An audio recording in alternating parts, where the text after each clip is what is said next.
at it again with another Rugga reaction. This time, we're reacting to 10 true Home Alone stories. 10 to 15 minutes, so a minute and a half. Let's see how that goes. I don't think I have any stories of Home Alone, so that happens. Closest one I had was, I remember it now. Should I tell you in the beginning or should I tell you at the end? No, I'll tell you right now. Yeah, I was home alone by myself, alright? I heard a knock on the back door. I was like, who was that? I know there's nobody here. We got a gate, so how's somebody knocking on the back door? Alright, I walked back there. Forgot to know that the main metal door was open, but our screen door was locked. So if he really wanted to, he could have came in. So I walked back there. I think I was probably like 12, 13, something like that. And walked back there. Dude knocked on the door. Actually, it's my parents here. And he said, I'm asking if your parents are here because I need to know if there are like any oh yeah, he was asking for like a list of homeowners in the area and all that. But it's weird because he walked in our backyard. Our backyard has an alleyway going straight through it. So you couldn't just walk through the front and talk to everybody that way. You had to knock on the back door. He walked away. After I closed the door, I walked in the house. I was like, no, I don't know what you're talking about. Nobody in the house, so I'm not old enough to sign nothing, so yeah. But yeah, that's my story. It's kind of weird. It was like the middle of the day, so it wasn't that scary. But a random dude walking to your back door and you the only one in the house, and you're like 12, 13, that's a little freaky. Yeah. But yeah, this video is about to start. I was the only one home one Saturday night. I was sound asleep in my bed when I woke up and heard Siri on my phone talking. I turned it off, figuring it was just a glitch, and went back to sleep. An hour later, Siri woke me up again. I was a little freaked out now. Siri was responding to a strange sentence. What that found for us. What? And Siri's response was, the answer is Thursday, July 4th, 1776. What?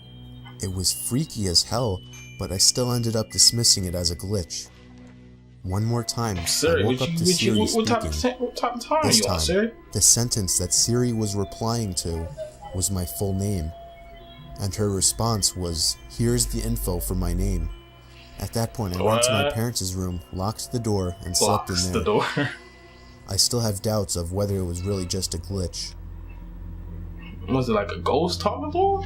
Or somebody hacked his phone? I was home alone playing computer games at like 2 in the morning when a knock came at my window. My head shot around to face the window, but there wasn't anyone there. A window. It was winter, so I had my windows shut, and my room was on the first floor. I guess you can call me the unconfrontational gamer type. So all I did was just shut my blinds to let the pranksters know that I wasn't interested.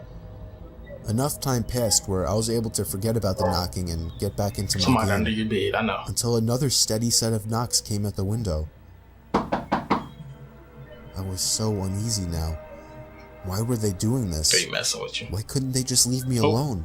Don't happen like that. But by the slim chance that they actually needed something, I lifted the blinds and pulled open my window just a crack. That was the biggest and most foolish mistake I've ever made. 2 hands from the darkness outside grabbed the bottom of the window and pushed it all the way up. I started screaming, throwing non-stop punches at the hooded man dressed in all black trying to enter my room. I grabbed the lamp sitting on my desk and bashed him in the head with it. He fell back outside, giving me the chance to shut my window. I saw him run away off our property into the darkness. I have never had a more horrifying experience. I hope not. Somebody might break in your house because you opened a window, yo. I lived way out in the country, knocked on like the turn off the paved road kind of country. I heard something crash on the roof and then smash into our metal chimney. For the next hour or so, I could hear it banging from inside the chimney, which should have been impossible since we had covered it for the summer. Then the front door started rattling as if someone was pulling on it, trying to get inside. I peered through the peephole but couldn't see anything. I finally threw open the door, and then everything stopped and went quiet. What happened? What happened? I was home alone one day. It's been like that? Okay. I was doing the usual watching of movies in the living room when I heard some shuffling noises coming from above me. Our living room ceiling is super high, so the attic is the only room above it. I lowered the TV down a little. I could better hear the shuffling noises coming from up there. The attic was connected to my brother's bedroom through his closet. Tailbone. I went to his closet and opened the attic door. The light in there was broken, so I had to use a flashlight. I only made it about 2 steps in before I heard the sound of the weak wooden floors across the attic creaking, and then the sound of something brushing up against one of the plastic bags on the floor. Dang. I jumped out of the attic, slamming the door shut and calling my parents. My dad had a look in there when he got home, but he didn't find anything. I'm just happy it's not my room that's connected to the attic. That's creepy. Somebody in your attic just messing with you. That's a little creepy. Me and my dog Layla were home alone. I had the music turned up loud in my room, and yet I was still able to hear Layla barking like crazy at something. Hear the dog outside barking. As I was leaving my room and walking downstairs, I heard Layla stomping down the basement stairs, still barking. I followed her, turning the basement light on. She was in an attack stance, barking at the closed door to the boiler room. I knocked on the door, asking if anyone was in there. Layla was going crazy at this point, jumping on the door, scratching it, basically trying to break it down. Yeah, your dog. I decided that if something was really in there, they got somebody in the corner. I didn't want to see what it was. I dragged Layla by the collar all the way back upstairs and locked the basement door. When my dad got home, I made him check the boiler room, but on his way there, he saw that there was a ladder placed on the wall by the basement window, and the window had been smashed open. Shit. Oh. My dad called the police, sounding worried, but I didn't yet know what was going on. See somebody in there, right? Turned out Layla was barking at an intruder, and that I should consider myself lucky that I didn't open that door. Yeah, he probably would have ended your life real quick. It was very common for me to be home alone at night, as I only lived with my dad, and his shifts would constantly shift from days to nights. This happened around the time my dad was doing night shifts. I would stay up really late on these nights watching movies. It's always taken me a long time to fall asleep, so after turning off the TV to go to sleep, I probably laid there for a good half hour. Yeah. Then, I heard a toy fall over in my toy closet. It was nothing too suspicious, but it still creeped me out. But then, the doorknob to my closet started to wiggle, until finally unlocking the door. I hid under my covers, not making a sound. It was strangely quiet for a good 2 minutes, so I finally peeked my head out of the covers. There was a figure standing next to my bed, looking down at me. I screamed at the top of my lungs and began hugging the wall behind me. The figure looked out the window and then just walked away out of the room. I stayed in that position for like an hour before checking if he was really gone. Dude was crying like, the front door was left wide open, so it seemed he had left. I would've got more time. You would've seen my face. Yeah, I don't got time for that. So it's probably more than he's bargaining for. This story is from the point of view of a 16-year-old girl.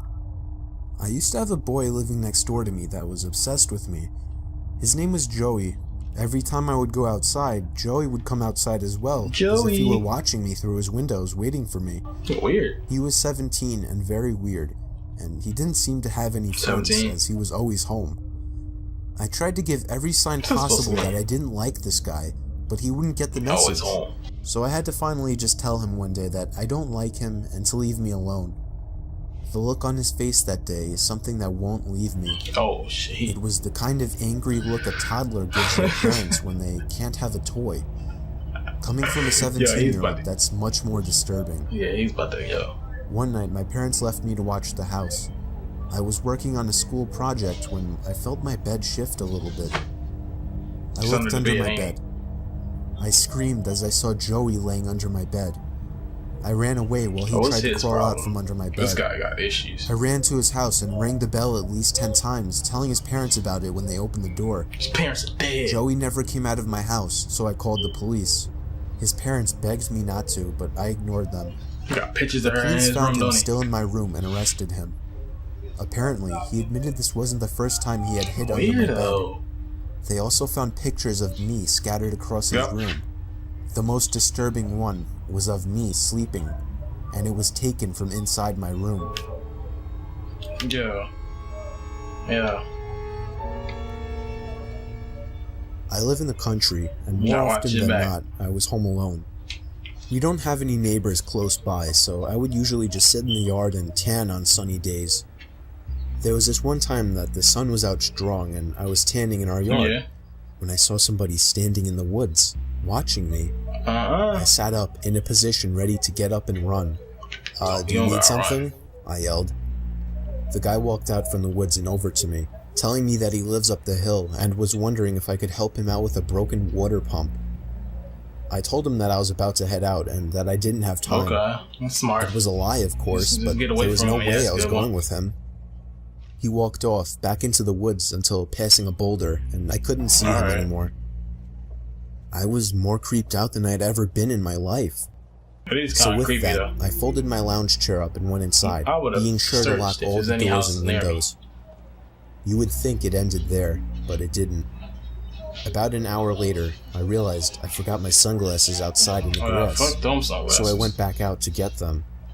I made sure the guy wasn't anywhere in sight before going out there. It took me a little while to finally find my sunglasses, and as I feared, he's looking right at you. I saw the guy again. This time, though, he wasn't in the woods. He was kind of hiding behind our shed so that only half of his body was visible. I yelled that I was calling the cops and ran back inside to do just that. The cops came and took down my description of the guy. They never found him. Fortunately, I've never seen him since.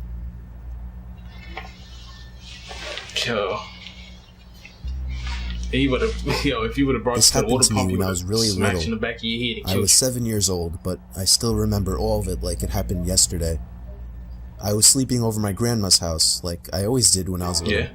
She never drove her whole life for some reason, so she would constantly be taking long walks everywhere. One day when I was sleeping over, she wanted to walk all the way to the library, which was like 10 blocks away. I didn't want to take that walk. I was a lazy kid, so she went off and told me not to answer the door to anyone. My grandma was the kind of person that was strict, and she didn't baby people, so it wasn't unusual for her to leave me by myself at such a young age. Sometime while I was alone, the phone rang. I, being a dumb and curious little boy, answered it. It was a man on the other end. I remember he said, "Who is this?" What do you mean who this is? I said, "Danny." "Are your parents home, Danny?" I said, "No." "So you're home alone right now, Danny?" I said, "Yes."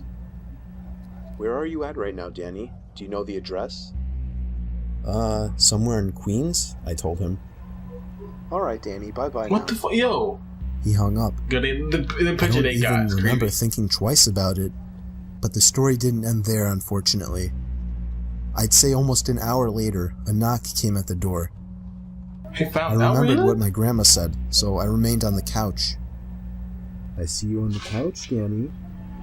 Okay, I got creepy real quick. I noticed him through the window. He was on the porch, staring at me. He was a very creepy-looking man, all gray, ugly, and a fat beer gut. I told him to go away. "I got some candy in my trunk." Okay, man, you just, oh man. I ran to the guest bedroom that I slept in and locked the door. Moments later, I heard the back door being fiddled with, followed by banging and thumping as he tried to break down the door. By some miracle, I heard the loud voice of my grandmother as she yelled at him to get the hell out of the yard and that she's calling the cops. Damn. I watched through the window as the guy took off in his ratty pickup truck as my grandma tried to get the plate number. Unfortunately, she didn't remember it, but she still reported him and his vehicle to the cops. My mom never trusted my grandma to watch me again after that, but I still know that if she had arrived even 10 minutes later, you probably would dead. God only knows what would have happened to me. Probably would have gone face first in a ditch. Oh man. I recently moved out, and I already have a horror story to tell. The house I moved into isn't anything impressive. It's just a house that's appropriate for 1 or 2 people. But I'd say right away, I started hearing weird sounds coming from inside the walls. What the hell? I first heard it in the kitchen, mice? and then in the raccoons? bathroom. But on night 3, Squirrels. I started hearing it in my bedroom. I was sure there was some kind of animal living in my walls. Yeah. I just had to figure out how to get rid of it. The next morning, I didn't even have enough milk to fill the bowl of cereal. I couldn't believe I hadn't realized I needed more milk. In fact, I seemed to be eating up all of my food pretty fast. I woke up in the middle of that night to the sound of breathing. Not my breathing. Breathing where? It sounded just like the breathing of a person. I flipped the lamp on and it stopped. I chalked it up as my mind playing tricks on me after waking up. The next day was really hot, so I turned on the AC for the first time. I checked every single vent, and some of them weren't blowing any air, one of them being the vent right next to my bed. I peered through the vent with a flashlight. There wasn't even a duct behind the vent. So what the fuck? It was just the inside of the wall. What the hell? It seemed that whatever air duct was in there had been removed. Unfortunately, I didn't look into the air conditioning system while buying the house, What about it? so I didn't know about this. Must That be night, I waiting had to sleep in person the getting heat in with there. no AC, so I was up pretty late, constantly rolling around and flipping the pillow over. Then I eventually started to hear the breathing again, Yo. but this time I was fully What's that? awake. I knew it was real this time. It was coming to my left. What the fuck? I looked to my left at the air vents. Probably looking right The at you. sound was surely coming from in there. I grabbed the flashlight again and shined it in through the vent. I dropped it and screamed. Yo. There was someone's face peering through the cracks of the vents. The first thing I saw were their eyes, open wide and glowing. Yo, he's about to. I screamed all the way down and out the Better not be house. knowing nothing. I'm feeding you. You eat my food. I soon found out there was a crazy, dangerous homeless man living I in my know it's walls, dangerous. and he had been eating my food ever since I moved in. Yo. Freeloading, huh? Yo. That's crazy, yo. Yo. I guess that's the end of the video. If you like my reaction, like, comment, subscribe to the channel. And I'd say the last two are like real crazy. Out of all of them, the last two really just got me. They got me. But yeah. If you want to watch the video, it's in the description. So click that. And I won't be talking over, but I don't think I'll talk that much. So yeah. And your boy, A.Rugga reaction. Gone.